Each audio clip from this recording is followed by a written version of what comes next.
دول 3 حاجات لو أنت عايش في ألمانيا لازم يكونوا موجودين عندك، سواء في بيتك، في عربيتك، في شنطتك، أينما تكون.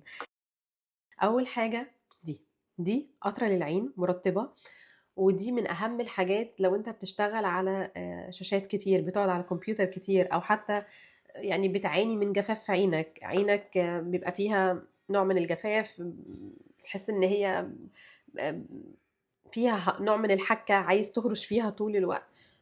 فالقطرة دي ممتازة ممتازة ممتازة، والقطرة دي اتوصفت لي كذا مرة عن طريق دكتور العيون بتاعي، دكتور ألماني. فهي من أفضل الحاجات الموجودة في ألمانيا، وأنا أرشحها بقوة لأي حد بيشتكي من جفاف في عينه، سواء عنده عرض مزمن يعني، أو نتيجة إن هو بيقعد على كمبيوتر، بيذاكر كتير، بيشتغل كتير على كمبيوتر، فدي حاجة مميزة يعني، ممتازة بجد للعين. القطرة دي في منها ألوان كتير، ولكن ده اللون اللي أنا بفضله لأنه بيكون انتنسيف هايلو، من القطرات الممتازة لأن ما فيهاش مواد حافظة، تقدر تحتفظ بيها لمدة 6 شهور بعد ما تفتحها.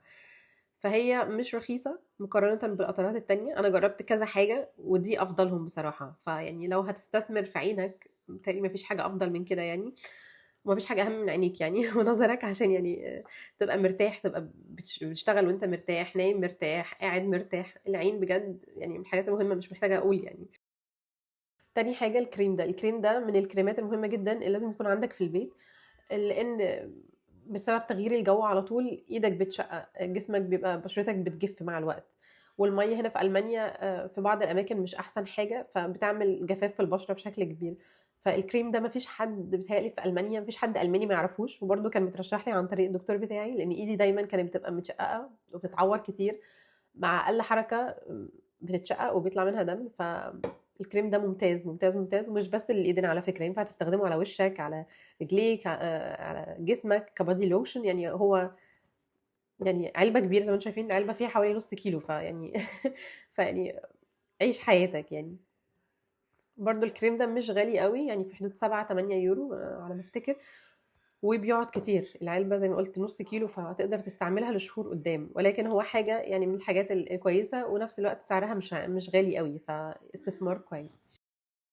واخر حاجة ده لابيلو، لابيلو ده مرطب للشفايف، وده من افضل الحاجات اللي انا جربتها، جربت كتير وقليل بصراحة، ده افضل حاجة، لانه بيعمل زي طبقة شمع كده على الشفايف، فبيحميها لفترة طويلة. ف مفيش ولا مرة يعني استعملته وما حسيتش بالفرق، بجد كويس، وسعره برضه في حدود 2 2.5 يورو. 3 حاجات دول لو انت في ألمانيا لازم يكونوا عندك، لان للأسف بشرة بتتشقق مع تغيير الجو الكتير، مع المية، مع كل العوامل يعني البيئية اللي عندنا هنا فلازم يكونوا عندك في البيت، هتضطر تستعملهم.